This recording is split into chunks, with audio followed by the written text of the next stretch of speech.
Hello there. So I had a few people ask me to talk about the decks that I was running this weekend at the two store showdowns that I won. So that's what we're going to try to do today. Talk a little bit about the decks that I was running, the matchups that I was running into, and how they performed. So this was the first deck that I ran. It was an Iden green deck. And in this tournament, we were playing best of ones, which I wasn't a big fan of, uh, but it can be helpful for this deck. This deck is a little weak to Wolf coming in out of the sideboard, which probably would have been an Alea red and a Sabine green, which would make follow-up games much, much tougher. It's still very much winnable, but it's definitely a little harder. So I did play those two decks in the first couple rounds. The last one was against a Luke blue, and this deck can be a little tough for Luke to beat Luke because if he comes out and gets his lightsaber on him, there's really only one way to deal with him, and that's Super Laser Blast. And thankfully, I drew it, and I had it from pretty early on, and there was no way I was getting rid of it. I was hanging on to that, and I actually didn't end up needing it because I was able to control the board so well that he died to Power of the Dark Side instead. So I was able to kind of hang on to it for more insurance. But the deck is still pretty favorably matched up into Luke Blue as well because it just has such a high top end. So I'm not going to cover every single card in this deck. I've already kind of done that with my blue-green shell video, but we'll talk through a few things here. Let's talk through some of the healing. So I'm running 3 Vigilances and Repair.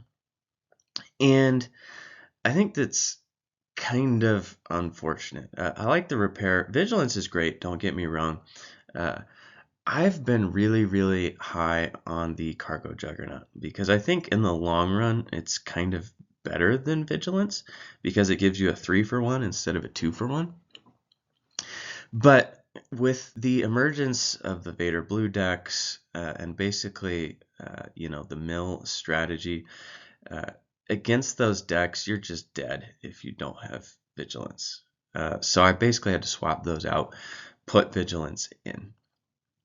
And you see in the sideboard, I've got Restock and Spark of Rebellion. So that is, again, there to counter that mill strategy, right? So I'm not mainboarding Restock because I wasn't expecting to run into that much Vader Blue. But in the event, if we had been running against that deck, I would have boarded it in. But I actually had a different plan with this deck if going up against a Vader Blue. You'll see that the top end has 2 Relentless. That is purposeful. This deck used to run more Avengers and more of the Reinforcement Walkers. And I found that against the Vader Blue deck, you really, really struggled if that was your top end. But Relentless gives you a really solid game plan against that deck.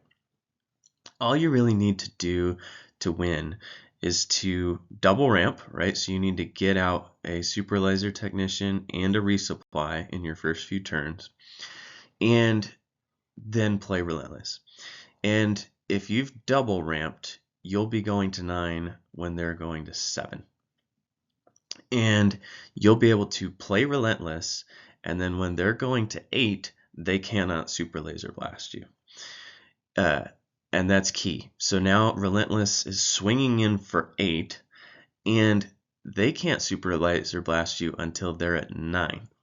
And they still can't do it with their first action, right? So if their first action is to play an event like a Restock or a Repair or something, silly just to burn an event to turn off Relentless, you can swing in for another 8 with Relentless before they can Super Laser Blast you. So it's a pretty effective strategy. Avengers definitely feel more fun than Relentless, but Relentless is phenomenal in a ton of matchups. It feels really bad to get Avenger waylaid into your hand and then, do nothing but play Avenger. Relentless doesn't get waylaid super easily. A lot of times against the Boba matchup, which I think we're pretty favored in anyhow, they're trying to close out the game with damage from hand, and Relentless shuts that down. So that's why I was running 2 in the main deck and 1 in the sideboard. If you get to the end game with this deck, you're in good shape, and it doesn't really matter if you're playing Relentless or Avenger. If you've gotten to that point, you've probably won, unless it's against Vader Blue, right? If it's against Vader Blue, you need it to be Relentless, not Avenger that you're playing. So that's why the 2 in the main deck. The Spark of Rebellion didn't come into play because we weren't using sideboards, but it's to grab my opponent's restock in the event that we do get to a mill scenario.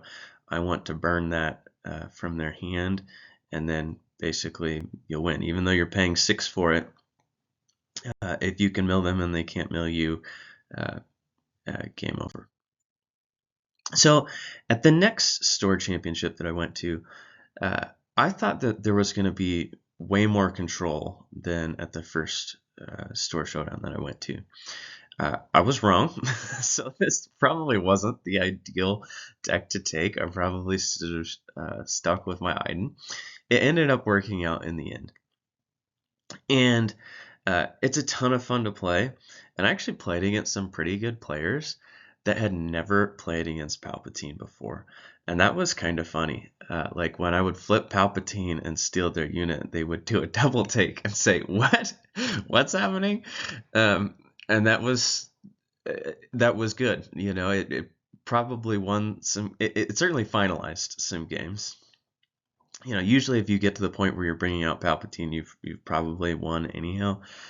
But it definitely put some games out of reach. So in this tournament, I started off against a Sabine Green, which is, should be favored to Sabine, and was able to control things pretty well.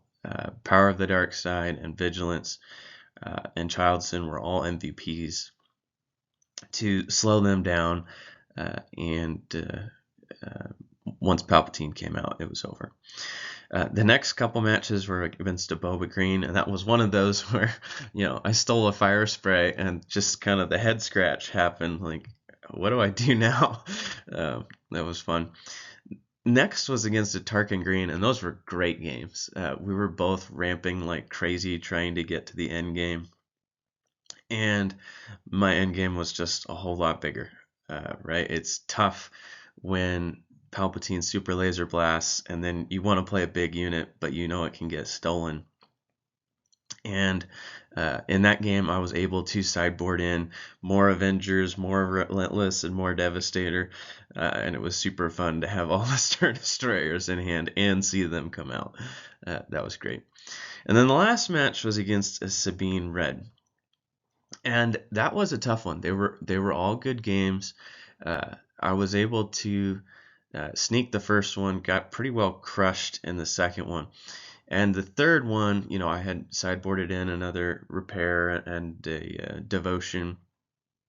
And we had some pretty fun counterplay kind of stuff where he was very close to having the win multiple times. There was a point in time where he had a K2SO, and if I didn't grab initiative, he could have heroic sacrificed in for 9 to base and won the game.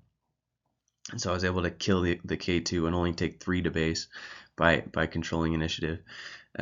There were multiple points where he had done enough damage to get in range with For a Cause I Believe in, and I was able to repair my way out or vigilance my way out. I think going into my 8 resource turn, or maybe it was 7. I think it was 7. I was holding in my hand a repair and 2 vigilances, so I could heal for 13. I knew, but it looked like I was just dead. So it was a really, really fun game. And you can see the deck list here. Added Regional Governor and Childson. And we can talk through some of the other swaps that I made as well. So let's look at what I pulled out for this. Mainly the Consortium Star Vipers and Gideon were my primary energy conversion lab targets, right? Those are great in Iden if you can ECL them in to take out an A-Wing or Gideon to become a nice big unit. But if you have to wait a turn, they're pretty lousy. So those were definitely coming out. Make an opening, I think, is great in Sabine, but against or for Palpatine, I think it's just a little too slow. And then Cell Block Guard turned into Childson. So this is not every swap, but basically the 3 Royal Guards came in for the Consortium Star Vipers.